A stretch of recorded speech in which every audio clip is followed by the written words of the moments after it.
BBC London 94.9, Fiona McKinnon has a travel update. Woolwich Ferry, that's not running because of the fog, so expect extra delays at Blackwall Tunnel. At the turn of the year, two residents of London's Vauxhall found themselves at the heart of one of 2013's first big news stories. I was just about to leave for work. It was about 8 o'clock in the morning, and I just heard this helicopter incredibly close outside my bedroom window. I was in bed, just checking my phone, scrolling through Twitter, and the next thing I know is there's this helicopter overhead, which is kind of unusual for that time of day, and it sounded really low. Then a really loud jet engine noise over the house and a really loud crumping kind of explosion that you really felt in your chest. Oh mate, your car's on fire! Get out of the car! Get out of the car, man! Your car's on fire! The men didn't know each other, but their instincts were the same. I pulled out the phone and just took a quick video, just to show what had happened really. I saw a huge fireball. Just at that moment, I don't know why, but I decided I'd take a photo of it. In the past few minutes, we've been getting reports that a helicopter's crashed in the middle of London. This self-shot image, which would be tragically echoed at the end of the year in Glasgow, was just the start.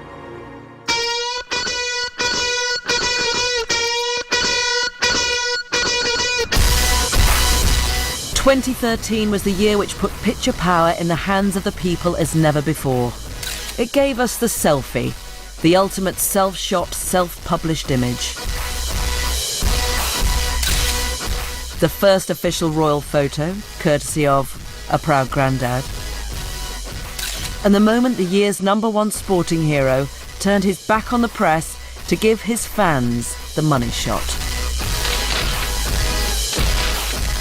As well as some outstanding images captured by professional photographers, including the moment the world's greatest statesman left the stage. We'd see images created by witnesses to shocking events, by victims of them. What this tells us is, in the worst situations, our instinct is now to record it, to look at it, to capture it, rather than to turn away. And in 2013, we saw images created by those responsible for terrible events on our streets, alive to the propaganda potential of the handheld camera phone. And all shared, attached and tweeted long before they could appear in newsprint. With social media, you take that snapshot, that moment, you don't know the context of it, you don't know the meaning, but it's already out there and people are consuming it. There's a saying that Twitter is at its best during the 5 minutes or after a disaster, and at its worst for the next 12 hours. And there's some truth in that.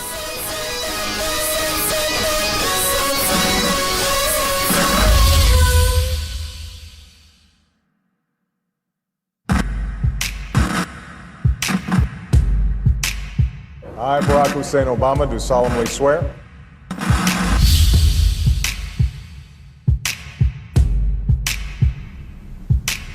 No one could doubt that Craig Jenner's picture was the real thing. As soon as it started appearing on the internet, the Evening Standard knew they couldn't compete.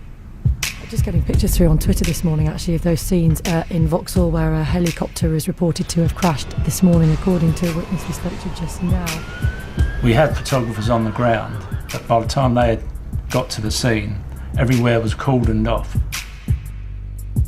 We were obviously watching the Twitter feed, and the picture came up. The immediate impact was wow, and I thought, this ain't going to be bettered by anybody. This was going to go on the front page without question. The powerful thing about this picture for me is the way that it shows something apocalyptic happening on an ordinary London morning. You've got this lovely blue quality to the picture. It's a misty morning, people are just getting up, it's still quite dark, there are lights on. And then right in the middle of this road outside this man's house, there's flames, there's a helicopter in flames. It's something out of a horror film, out of a nightmare. Nick Walker's incredible video footage also appeared on news channels around the world, from Belarus to the USA. All this was conducted on the iPhone in a Starbucks. I mean, that's really the true sign of what social media has let us do, is let me take a video of a major incident in the centre of London and send that to the world from a tiny little device in my hand. Neither accepted offers of payment, not wanting to cash in on a tragedy. They were some of the first amateur news gatherers of 2013 to beat the professionals at their own game.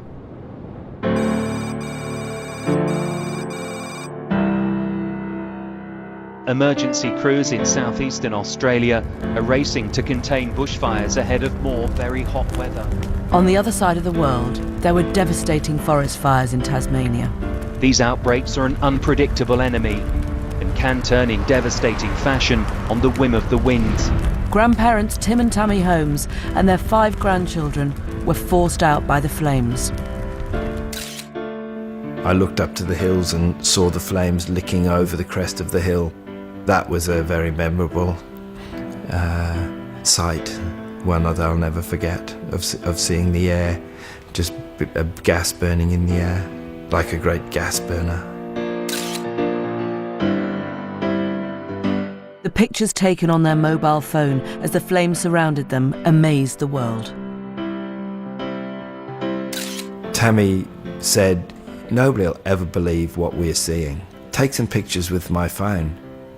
Thinking clearly under pressure, she had placed her phone on the jetty, so it was above our heads, and I was able to retrieve it quite easily and take some pictures, stand back a couple of meters and take pictures of the scene.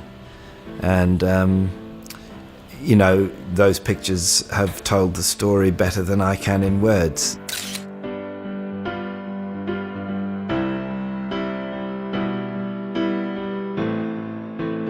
Your first reaction is, how the hell did they get there?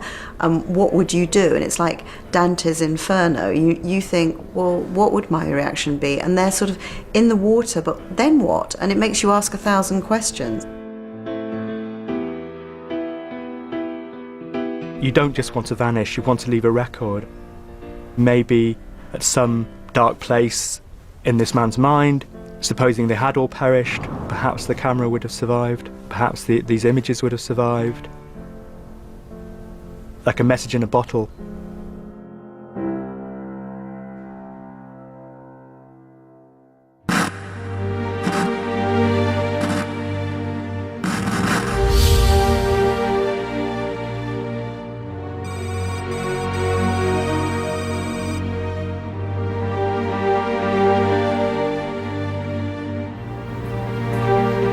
Storm clouds were brewing over Rome when photographer Alessandro De Mio's phone rang. History was being made at the Vatican. Pope Benedict has shocked his closest advisors and Roman Catholics around the world by announcing his resignation at the end of this month. The Pope had resigned and I had to rush to St. Peter's. At first I thought it was a joke, but the agency kept confirming it. Religious leaders across the world have expressed their shock and sadness at the resignation of Pope Benedict XVI, who's announced he's stepping down because of his age and ill health. La foto è nata nella mia testa, innanzitutto. E là mi è scattata la molla in testa. Ho pensato e ho anche detto. When I go to do a job, I think about the photo I would like to take. Se qua inizia a piovere, And then it came to me. I said to 2 of my colleagues, if it begins to rain and there is lightning, I would like to take a photo of it, because the news about the Pope's resignation came like a bolt from the blue. a prendere i fulmini perché non sempre cadono dal cielo.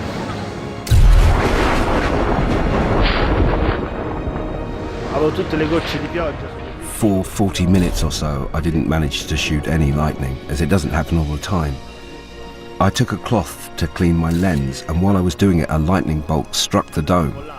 I missed it, but I kept trying. Fortunately, some minutes later, another one hit the dome while I was shooting.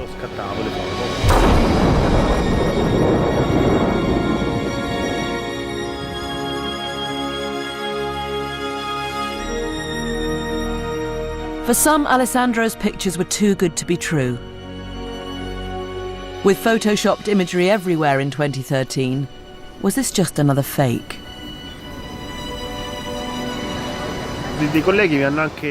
My colleagues told me there were rumours on the internet saying my shot was fake, that it was a photo montage. At first I found this funny, but after a while it began to annoy and upset me because the shot had my name on it. Fortunately, the lightning bolt was also caught on video, silencing the skeptics. There are so many photographers who work a whole life and don't shoot a photograph as good as mine. I'm 34 years old and I've done it. For me, as a person of faith, I'm very happy to say that that picture says to me, there is a God, pay attention.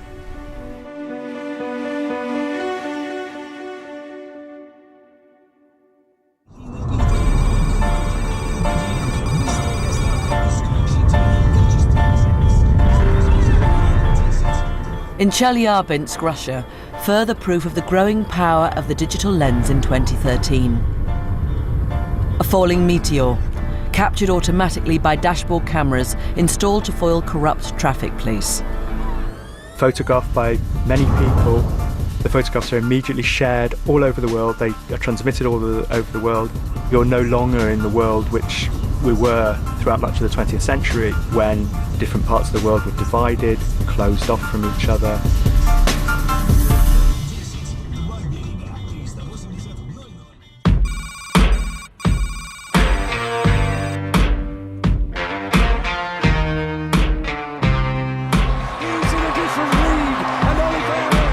In 2013, we'd see many famous faces going to court. But nobody's fall from grace was more dramatic than Paralympic hero Oscar Pistorius. Paralympic athlete Oscar Pistorius is charged with murder after his girlfriend was shot at his home. He was arrested in the early hours of the morning and will appear in court tomorrow. A hero who'd gone against so much adversity, standing in court. This is a new adversity and you're trying to get your head around, well, what happened? What's he thinking? What's his father thinking? What's the family of his girlfriend thinking? What's happened? Chris Harris, a staff photographer with The Times, had taken this famous picture of Nelson Mandela leaving jail in 1990. In February, he had another national hero in his sights, but this one was heading the other way.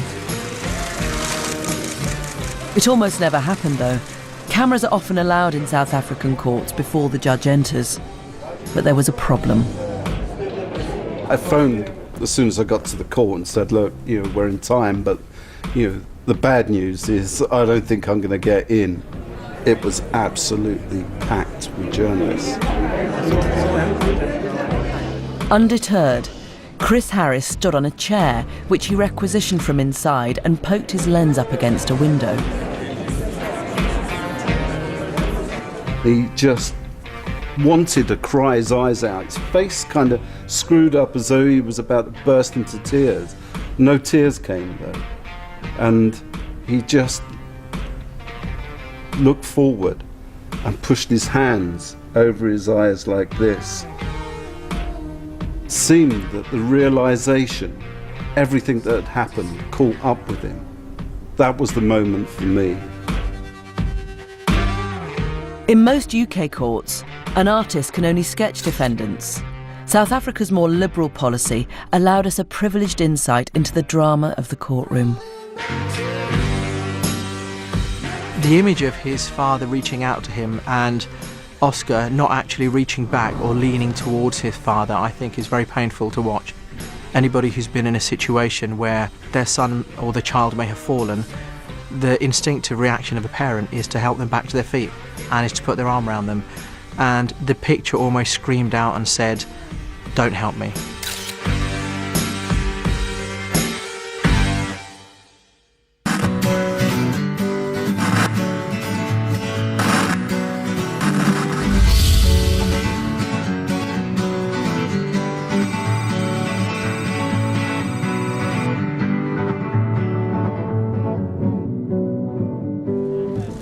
In March, the news media and a politician were on a collision course. Chris Huhne and his ex-wife are to stand trial charged with intending to pervert the course of justice. It's alleged Mr. Huhne, a former Energy Secretary, persuaded Vicky Pryce to take penalty points after he was caught speeding. Justin Tallis is a veteran of the courtroom scrum. I got down here and there must have been 50, 60 photographers plus television camera people, and there are also quite a few protesters here. Chris Huhne and Vicky Pryce. For better, for worse, for richer, for poorer, in sickness and in health, and soon in prison. The original crime was a speeding offence, but the former minister then lied to the police, to his family and to us. His wife initially backed him up, but after he had had an affair and dumped her, she took her revenge. It was a downfall the British people would relish, and the press had to prepare for it.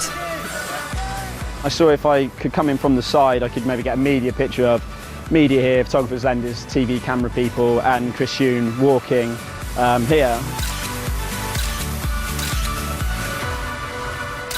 The two slowly got closer together, but because of the protesters and the size of the press pack, the media slowly came to a stop because we couldn't go any further, and Mr. Huhne kept walking until...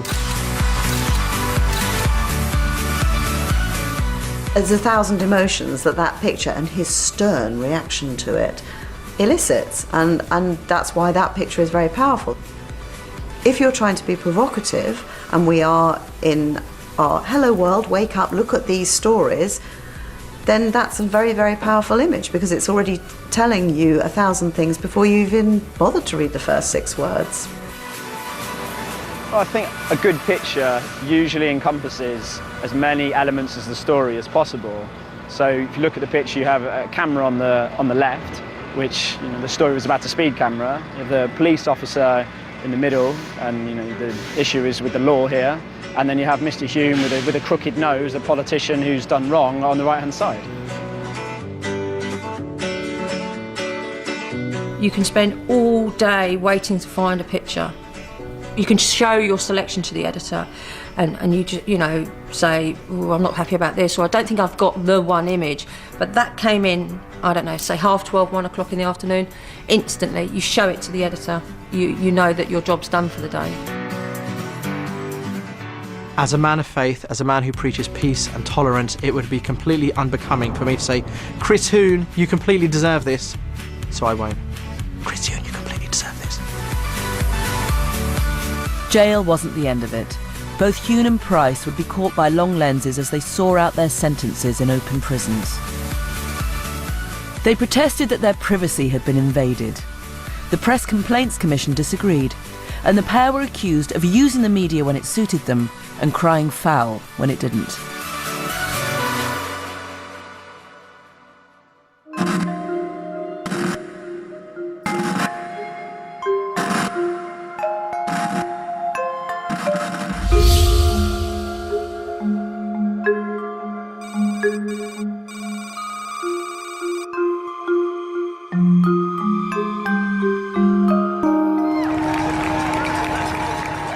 In April, terror struck the Boston Marathon, and in its wake came serious questions about social media. I turned and I had no idea what it was. I mean, you hear a loud explosion like that, it rocked everything. I didn't know if it was fireworks that went off, if it was like, some people were saying, oh, maybe like an electrical box exploded or something like that. You never think terrorist attack. That's never your first thought. 21-year-old student Dan Lampariello tweeted a picture which alerted many around the world that something terrible had happened in Boston. I took out my iPhone and just started taking pictures of, there was white smoke just billowing up over the buildings over there, and I just started taking pictures of it. I took one photo, and to tell you the truth, I just turned and ran. Often, the most powerful pictures of terrible events are those which are taken from a distance. If you're up close at the heart of this, the horror is overwhelming. There's all these people there watching a racing event, and there in the background, people are dying and their lives are being changed forever. It's very haunting. Dan's picture had an electrifying effect on journalists everywhere. I was in the newsroom, and it was a reasonably ordinary night, and then my Twitter feed lit up like a firework. There's a saying in that when a light goes on, when a signal goes off, you immediately see it, and often that's true with Twitter, and immediately Boston was firing down my timeline and firing through my Twitter, and immediately I knew that there was a story. Dan's picture appeared to show a mysterious figure on a rooftop. It was just one example that led to feverish speculation online, resulting in many people being wrongly accused. And tragedy would follow. There's a saying that Twitter is at its best during the 5 minutes or after a disaster, and at its worst for the next 12 hours. And there's some truth in that. An awful lot of people becoming internet detectives. And they started to make their own theories up. They saw a guy with a rucksack, they saw a dark-skinned guy, they saw a guy walking the different direction. The instinctive reaction, of course, was to racialise this issue, was to say we are looking for brown-skinned bombers, we are looking for ethnic minorities, we're looking for Muslims. Self-appointed cyber detectives singled out Sunil Tripathi, a 22-year-old student who'd been reported missing before the bombing, even though he had no connection with it and had never been under police suspicion. After his body was found in the Providence River, many believed he had killed himself because he'd been wrongly identified as a terrorist. The news-sharing site Reddit apologised for its role in the online witch hunt, even though nobody could know for sure if the two events were connected. With social media, you take that snapshot, that moment, you don't know the context of it, you don't know the meaning, but it's already out there and people are consuming it. What I think will be interesting is the consequence of that further down the line, that we now have access to a jungle of information and pictures all the time. And I do think that in the future there will still be a need for a trusted hand holder to take you through, to tell you what you need to know, what's important, this is the context, and get you through the jungle.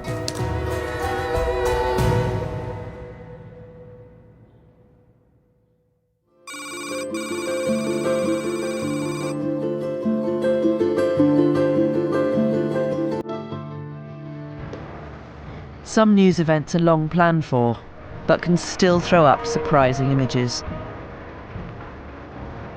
Baroness Thatcher, Britain's longest-serving Prime Minister of the 20th century, passed away this morning following a stroke.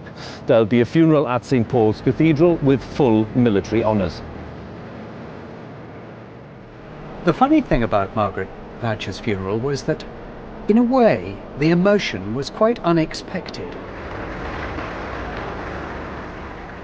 So many images stay in my mind. I was just a couple of feet from the aisle, so I saw the funeral procession go past very, very close.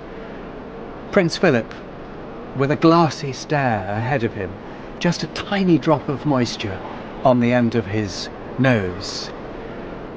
The Queen, bird-like, looking around, very, very observant, taking everything in.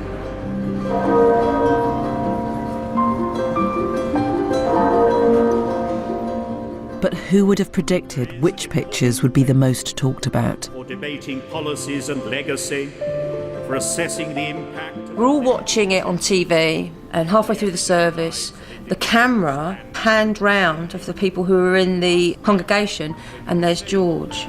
And someone shouted out, "He looks like he's crying." And so we rewound the video, went back and noticed that he was.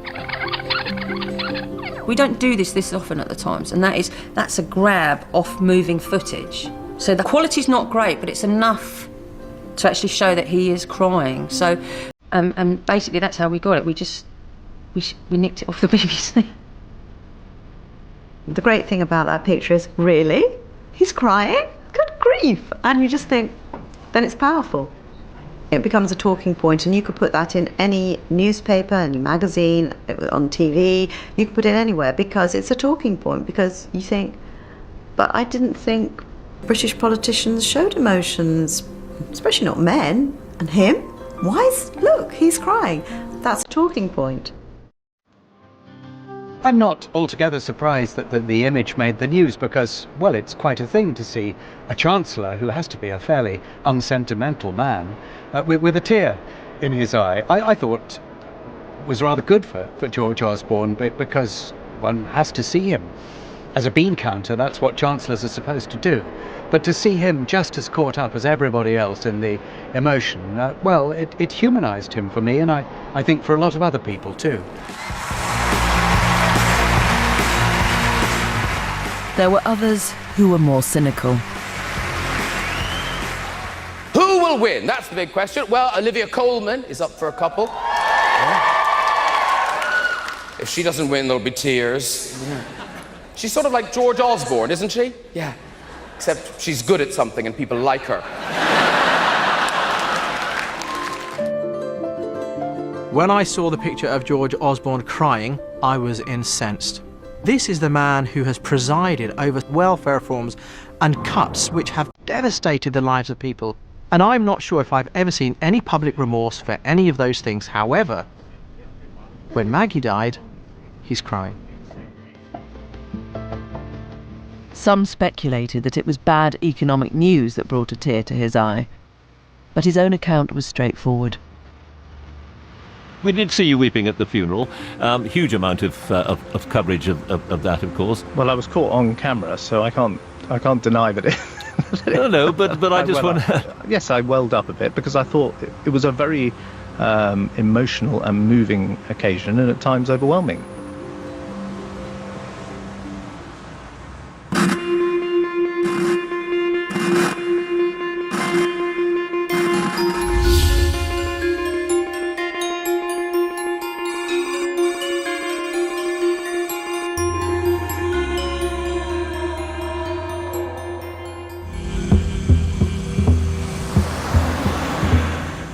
May saw the camera phone used to shock as a propaganda tool. An off-duty soldier was targeted on a South London street. One of his killers wanted to record a justification for their actions and instructed a man on his way to pick up his children from school to take out his smartphone, and all the while holding a bloodied meat cleaver. The only reason we have killed this man today is because Muslims are dying daily by British soldiers, and this British soldier is an eye for an eye and a tooth for a tooth. There is a man in the middle of a very ordinary part of London with blood on his hands and a knife in his hand. The shocking element for me was that this was something that you would normally associate with Afghanistan or possibly the Middle East, and this was happening in Woolwich. There's a woman pushing a shopping trolley almost past this guy during part of the footage. The guy who took that picture, I think an awful lot of people put themselves in his place. A man with a knife and blood on his hands tells you to take his picture, you're going to do it. The sight of somebody not only covered in blood, but audaciously standing in front of somebody who was filming it and talking about politics and talking about a potential justification for that act, I think is something we've never seen anything like that before. The next day, most newspapers had this image from the video on their front pages. It was an incredibly powerful image on the front page of our paper and pretty much every other newspaper and every other news organisation. Was it right to run it so prominently? At The Guardian, many readers and staff thought not. We had an awful lot of reaction to that picture, and some of it was bad. A lot of the criticism seemed to be that the readers didn't expect that from The Guardian. At The Mirror, the editor had no qualms. This was a horrific story, but a story that had to be covered, and if you're going to cover it properly, then unfortunately sometimes news is bad, news is horrific, news is awful, and sometimes images are, but that's not a reason to shy away from using them if it's the right thing to do. Clearly, in this case, you have to think about family of the victim. You have to think about children looking at the newspaper. I'm a father myself. I have 2 children. They saw it. They read the story. They said, "Oh my God, I can't believe that." But they didn't say, "Why did you put that on the front page, Dad?" But although attacks on mosques grew, Mo Ansar, who offered himself as a moderate Muslim voice in the wake of Woolwich, agrees with the decision. I think the media were right to publish the pictures. I think some of the reporting around some of these news stories needs to be more measured in the future. I think when we look at the ethics of media reporting, it's vital that we report these kind of things. People have a right to know. They need to know. They need to see these things.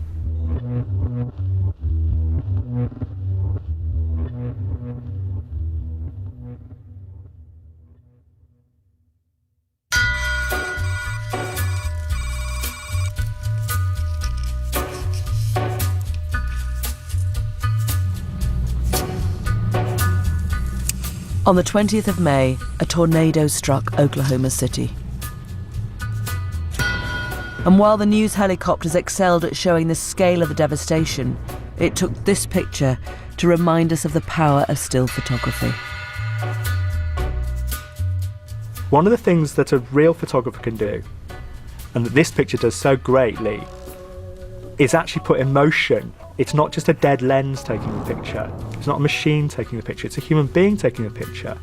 And the mark of a true photographer, artist with a camera, is that they can actually express feeling in the way they take the picture.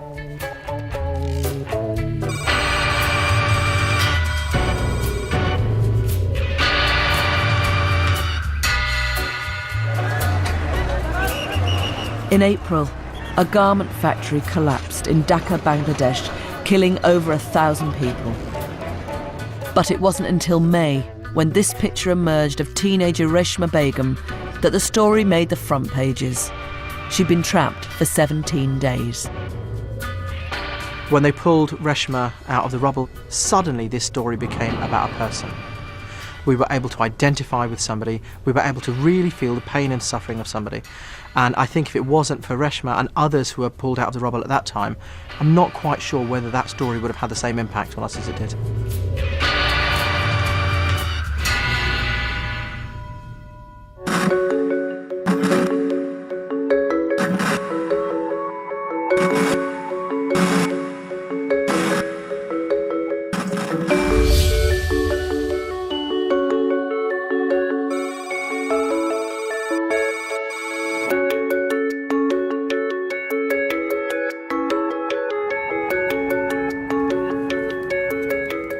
June, Mayfair, London. A freelance paparazzo who goes by the name Jean-Paul was driving past Scott's restaurant when he spotted a celebrity couple sitting outside. When I take pictures of celebs, they never know I'm there. I'm always sitting in a car, very still, it's really unassuming. Never on the pavement in their face. No one knows what I look like. I don't want them to know that I'm there, because if they do, they act differently. They behave differently, and then the pictures aren't genuine. A picture of chef Nigella Lawson and her art collector husband at their regular table wouldn't interest newspaper editors or their readers. But what he saw next most certainly would. I saw by now that Charles Saatchi had his hand around her neck. Was he explaining something to her? I didn't think it was anything unusual till I saw him doing it again. This time, I caught his hand up against her throat.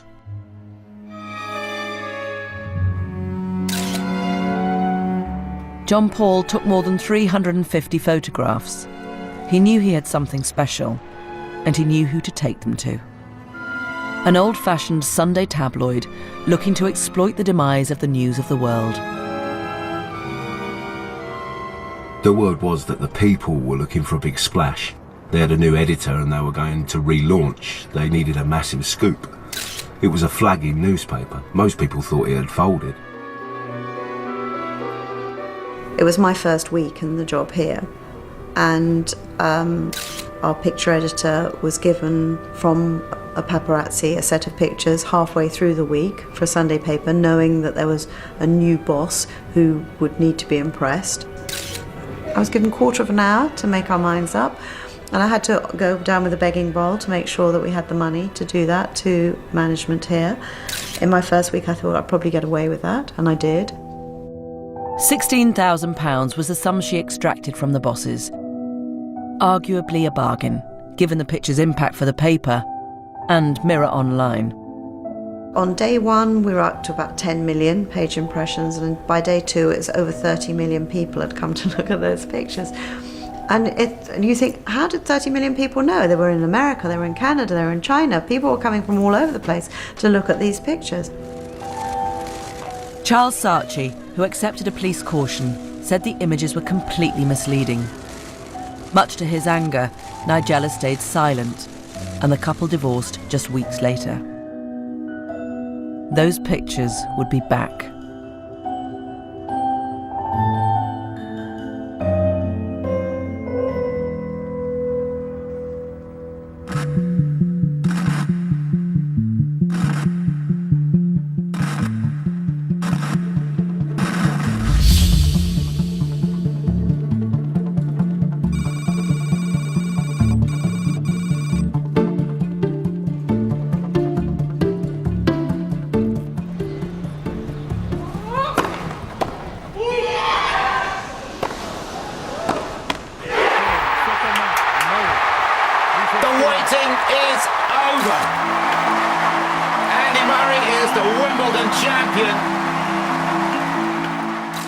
Andy Murray's relations with the media have never been warm.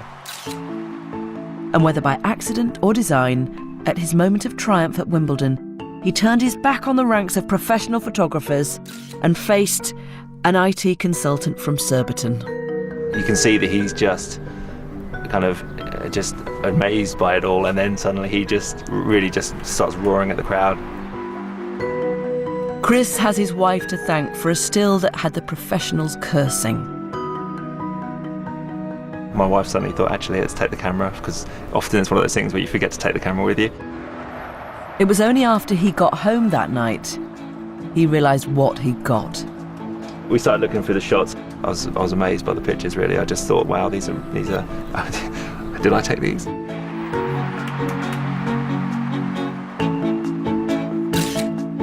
Amongst the celebrities in the royal box were movie actors Bradley Cooper and Gerard Butler. Seemingly excited to be at the biggest tennis match of the year, the Hollywood stars, in coordinating summer suits, couldn't help but take a selfie. A word many heard for the first time in 2013. It all started with Facebook and everybody posting images of their holidays, and everything had to be fabulous. And then I think people realised that this whole, my life is perfect shtick was getting boring. So we then got the selfie.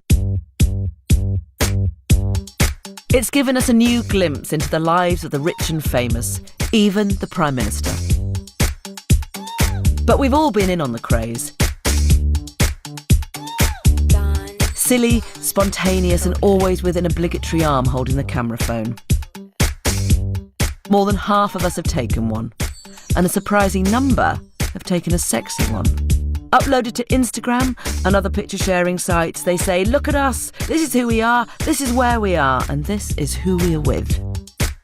Editors at Oxford Dictionaries would later declare selfie the word of the year. On the one hand, people are liberated by being able to control their own portrait, their own image. On the other hand, it kind of makes you obsessed with your own image. So everyone's got their own Hello magazine. There's a sense in which you become your own public relations officer, and wherever you go, you're looking for the perfect selfie opportunity. Things become fake. Off, just in the same way as every couple would show off their baby to whoever was there.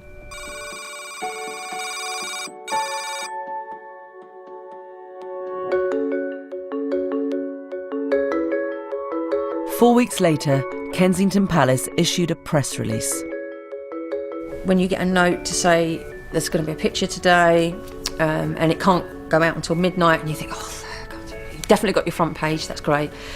And it arrives, and then you look down and it says, taken by Grandad Middleton, and you just think, oh no.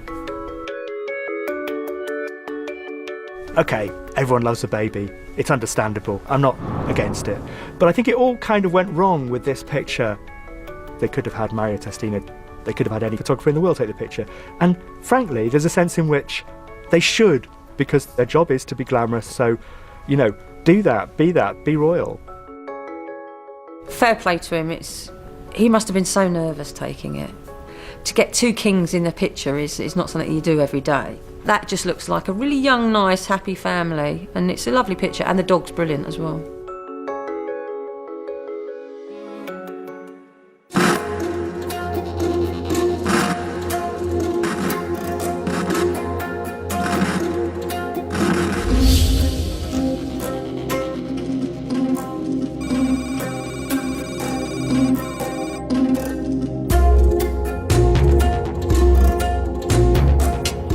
I can remember it clearly. It was the middle of August, normally known as the silly season because nothing much goes on. And it's editorial conference, normally about 20 people in there. Picture editor put the pictures up on the screen, and what is normally quite a raucous event conference was suddenly incredibly silent.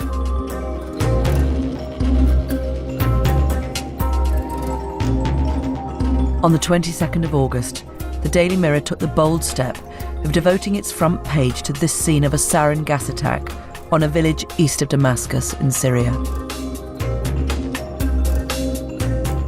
I walked out of conference and physically started to draw the front page. What was so striking about the picture is that it was a picture of a number of dead children lying there, but to all intents and purposes they didn't look like they were dead. They looked like they were asleep. It's so powerful because it's children, and because we can all imagine our children or our friends' children in such a way. These kids looked like they were in bed. They looked like they were asleep, and yet they weren't. And it's stunning to think that this was happening in a modern world. And using dead people on the front page of a newspaper is never taken lightly. The Mirror has a proud tradition of shock front pages, or even whole editions. Because the victims look so peaceful in this picture, the headline had to be explicit. I originally wrote a headline that was a lot softer, actually. From memory, I think it said "The Sleeping Dead," which is a very powerful headline, no question. But what it didn't really do was get across really quickly and really directly what we're talking about here, and that is dead children and chemical weapons. And I think it was Peter Willis, who's the weekday editor of the Mirror, who sort of said quite strongly that now they're gassing children, and that's it. Now they're gassing children. It was as simple as that. How you make stories accessible to people it could be me. I could be there. And the most important thing with Syria, it's when you feel empathy with that picture, that person in the picture, that person with just a dog, that person, the devastation, that person hanging by their fingernails. It's at that point that you get it and you understand it, because it could be you. The pictures helped keep Syria on the political agenda. The Prime Minister recalled Parliament to ask for support for military action in principle, but was defeated. Assad agreed to take his chemical weapons out of use, but the fighting goes on. Lloyd Embley's decision was brave, but in hindsight, he knows it could have been braver.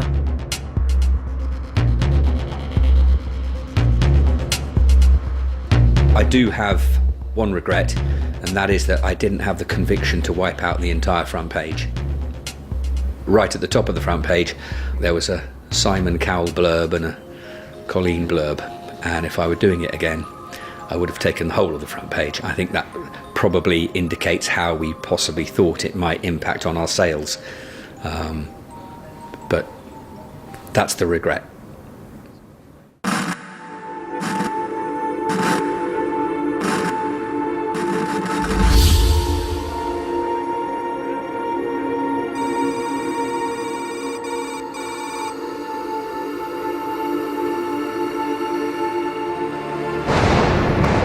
Somali militant group Al-Shabaab has claimed responsibility for the attack on a shopping centre in the Kenyan capital Nairobi. The Red Cross in Kenya says at least 30 people have been killed, including some children. September brought terror to somewhere that was both far away and yet somehow close to home, a shopping centre.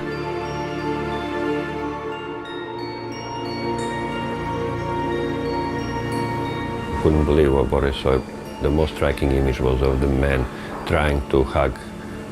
He hugged his wife and they're lying in their pool of blood like he wanted to protect her. It was really difficult to see.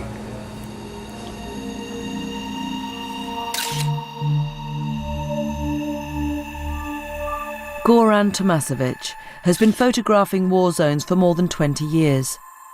But nothing he'd witnessed in Kosovo, Afghanistan, Libya or Syria prepared him for what he saw at his local shopping mall in Nairobi, Kenya on the 21st of the month.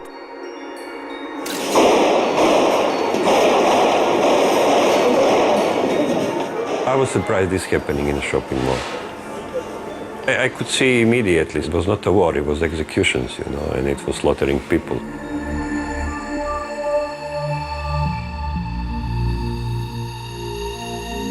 Goran, seen here on CCTV, caught the moment when 4-year-old Portia Walton ran into the arms of one of the rescuers. And I just turned around and I saw the small girl running. And after that, saw her mother running after her with another child. It was very, very emotional, basically. You see, they're in fear and they're struggling to save their children. The attack left 67 people dead, including 6 from the UK. These set of pictures actually say a lot more than the words did on this, because you look at the images and you realise this could have been you.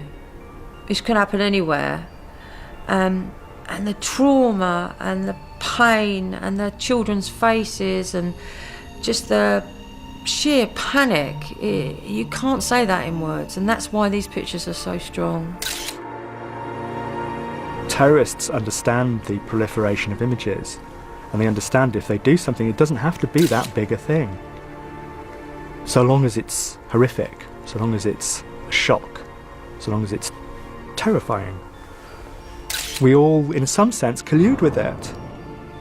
All of us, from television companies and newspapers, right through down to ordinary people who might take a picture, camera phone picture, or might share a picture.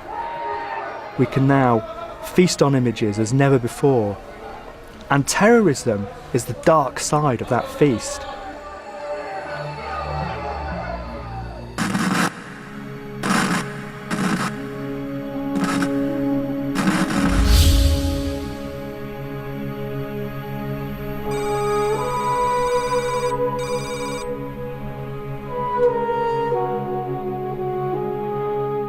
Police in Greece are trying to identify a 4-year-old girl with blonde hair who they believe may have been snatched from her parents. They found her in a Roma settlement last Wednesday. In October, the Greek police began to circulate a photograph of a blonde, blue-eyed girl known as Maria they thought had been stolen from her parents. The image reminded editors and readers how much the country hoped another blue-eyed girl would one day be found. Why we even looked at that story, and frankly we probably wouldn't have done if it didn't have any echoes of Madeleine McCann, it makes you think again about, well, where do these little children come from? How did no one notice? And that's the power of that picture, because immediately you're thinking, there's something not quite right here, so I need to know. The mystery of Maria has been solved. The family of the blonde Roma girl who's made the front pages all around the world has been traced. A DNA test later proved that the child was Roma and hadn't been abducted after all. Her mother told reporters she had given Maria to another family because she was too poor to look after her. But with Roma scare stories at a premium, that wasn't what the press wanted to hear, and they largely ignored it.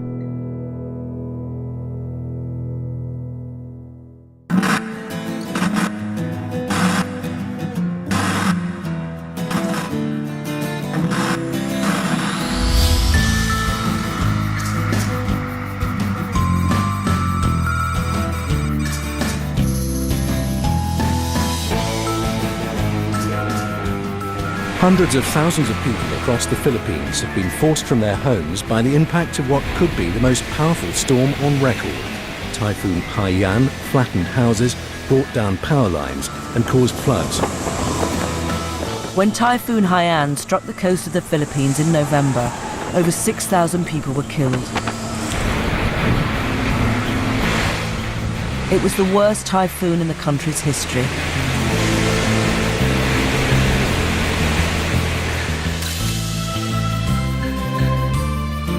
When the Times needed to decide what picture to put on their front page, it was this photo of an unnamed boy that caught the eye of picture editor Sue Connolly. You should always look at the bigger picture, and that sounds a bit corny, but who is he? Look at him, he's got a black eye, he's got nothing. Look behind him, it's desolate, absolutely desolate. Where's he going to sleep? These are the questions that I'm asking, and I'm putting that picture on the front. So what are the readers asking? They want to know who he is, you know. And we did try and find him, but we couldn't.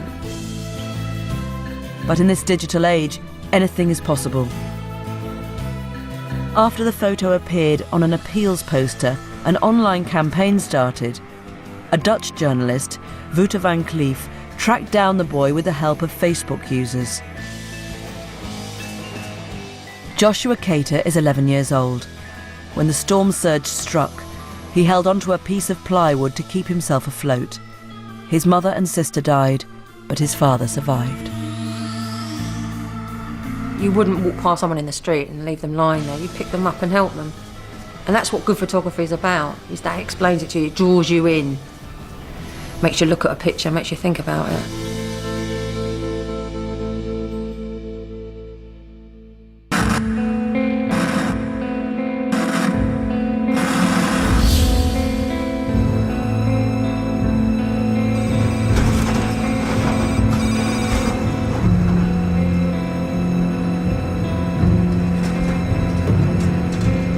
As the year came to an end on a busy Friday night in Glasgow, the BBC quoted Twitter reporting a helicopter had crashed onto the Clutha Music Bar. 10 people were killed and there were many more seriously injured. A packed dance floor and a sudden impact from above. An image that will live with many for years. Sometimes news has to make you want to turn away. Sometimes news has to give you an uncomfortable truth.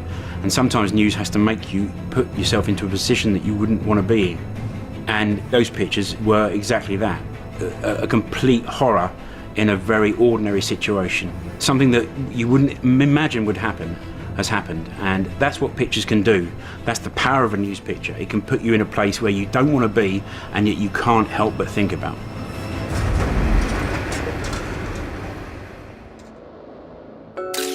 Also in December, those notorious pictures, taken outside a London restaurant, were back on the front pages. Charles Saatchi and Nigella Lawson, now divorced, appeared as witnesses in the prosecution of 2 of their former assistants. Lurid accusations have flown back and forth. In court, Nigella Lawson admitted that she had occasionally taken cocaine, which provoked further speculation about the incident at Scott's. But both she and her ex-husband denied they had been arguing about drugs. She said he had reacted to a remark about wanting grandchildren one day.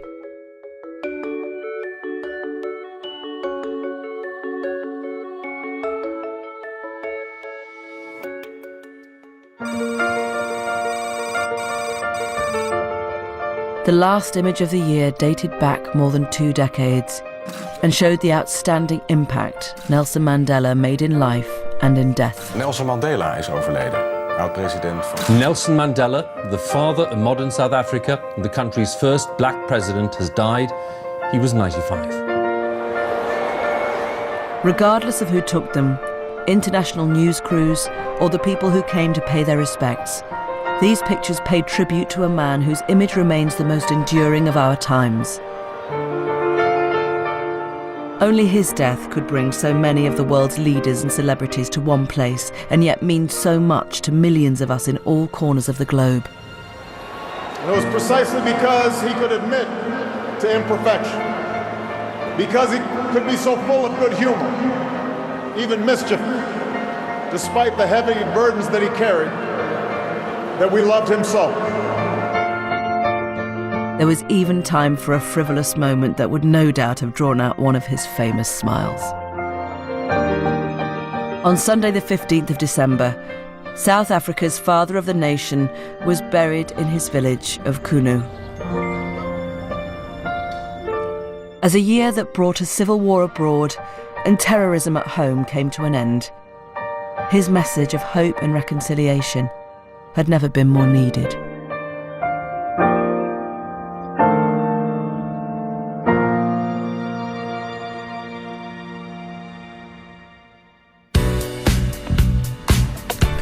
Coming up tomorrow, Alistair Sooke delves into the murky world of art theft, the world's most expensive stolen paintings at 9. Next tonight, feel the chill of an icy QI with guests including Brian Blessed.